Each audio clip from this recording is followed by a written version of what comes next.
In this Blender tutorial, we're going to change this FBX animation downloaded from Mixamo to start with a T-pose and then gradually move into the animation.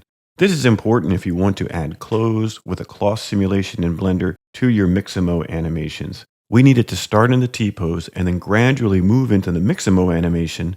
That way, any cloth simulations or other things that need to happen before the animation are good to go. The first step is to click the armature. Here I have the armature selected, then go into pose mode. Press A to make sure you have everything selected. It should be selected by default, but just make sure.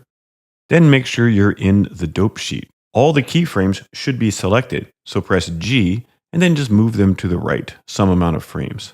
Then move your playhead to about frame 20. This is a good place to have the T-pose end because it's enough frames for the cloth simulation to get settled down. If you need more frames, you can always move it farther along. Then, under Pose, go to Clear Transform All. Now it is in its rest position, and with your cursor over the screen, press I.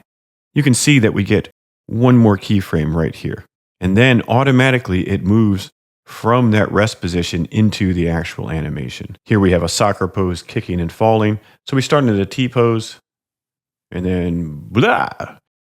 So this is a really great way to have your animation start in a T or A pose and then move right into the animation. This will give you a chance for the cloth to actually take hold. Hopefully this allows you to move your animations from Mixamo from a stationary position to an animated position. Happy 3D modeling.